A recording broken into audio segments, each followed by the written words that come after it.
కడపలో టిప్పు సుల్తాన్ సర్కిల్లో ఇష్యూ అయితే జరుగుతుంది. అది ఎంతవరకు కరెక్ట్ అంటారు? కడప అనేది పాకిస్తాన్ కాదు, బంగ్లాదేశ్ కాదు, అలాగని అమెరికా కూడా కాదు, అలాగని ఇజ్రాయెల్ దేశం కూడా కాదు. అది ఆంధ్ర హిందూ దేశం.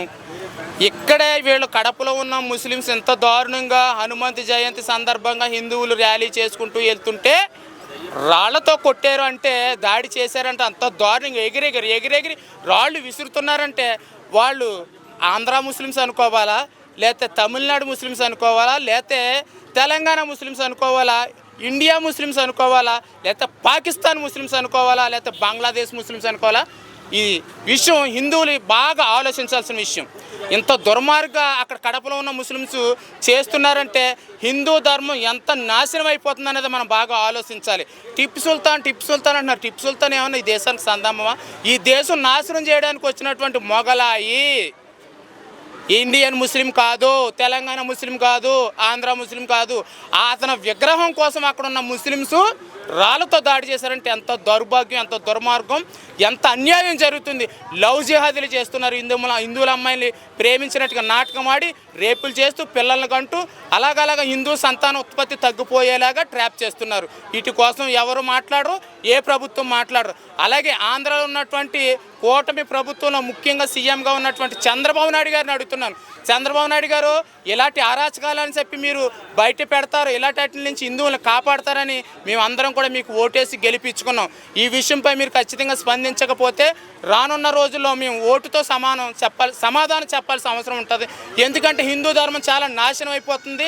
అదేమీ పాకిస్తాన్ కాదు. కడప అనేది హిందువుల మీద అంత దారుణంగా రాళ్లతో దాడి చేసి కొట్టారంటే టిప్పు సుల్తాన్ విగ్రహం కోసం ఎంత దుర్మార్గం. దీనిపై ఖచ్చితంగా ఆంధ్ర ప్రభుత్వం ఖచ్చితంగా స్పందించాలి, సమాధానం చెప్పాలి. హిందువులందరూ కూడా, హిందువులే కాదు చాలామంది కూడా సెక్యులర్ గాడ్స్ కూడా ఉన్నారు, సెక్యులర్ డాగ్స్ కూడా ఉన్నారు, కట్టర్ హిందూస్ కూడా ఉన్నాం. దేశాన్ని ధర్మాన్ని కాపాడతారు, ధర్మంకు సపోర్ట్గా ఉంటారని కూటమి ప్రభుత్వానికి ఓటు వేయడమే కాకుండా ఓటు వేయించాం మేము. ఓటు వేయడం అంటే ఒకటే ఓటు ఉంటుంది, ఓటు వేయించడం అంటే కొన్ని వేల ఓట్లు మేము వేయించాం. హిందూ సమ్మేళన సభలకు వెళ్తూ మీటింగులు పెడుతూ వెనకుండి వేసాం. మేము ముందుకొచ్చి జెండా కప్పుకొని మీ పార్టీ జెండాలు కప్పుకోం, మేము ధర్మానికి సపోర్ట్ చేస్తారని వెనకుండి మేము సపోర్ట్ చేసి ఓట్లు వేపిస్తాం. ఖచ్చితంగా దీనిపై మీరు స్పందించాలి. హిందూ ధర్మం నాశనం అయిపోతుంది, హిందువుల మీద దాడులు జరుగుతున్నాయి, ఆంధ్రాలో విపరీతంగా మత మార్పులు జరుగుతున్నాయి, లవ్ జిహాదీలు జరుగుతున్నాయి, ఈ తెర వెనక జరుగుతున్నాయి, సాప కింద నీరులాగా క్రైస్తవం విస్తరిస్తుంది. మరొక విషయం ఏంటంటే, మీరు ఒకసారి అన్నారు కదా వైసీపీ ప్రభుత్వం కోసం మీరు కించపరిచి మాట్లాడారో ఏదో మాట్లాడారు మొత్తం మీద జగన్ గారి కోసం. నేనైతే గౌరవిస్తాలే. సరే, జగన్ గారు అయితే కనుక పాస్టర్లకి గౌరవవేతనం కింద సృష్టించి కొత్తగా పెట్టారు. అది ఎప్పుడు లేదు, గతంలో ఆయన పెట్టారు. మరి మీరు ఆయన్ని వ్యతిరేకించినప్పుడు ఆయన పెట్టినటువంటి పాస్టర్లకి గౌరవవేతనాన్ని 6,000 నెలకి ఇచ్చేటువంటి ఆ 4,000 మీరు ఎందుకు కొనసాగిస్తున్నారు? మీరు ఎందుకు ఇస్తున్నారు? ధర్మం కోసం పనిచేసే వాళ్ళకి ఎందుకు సపోర్ట్ చేయట్లేదు?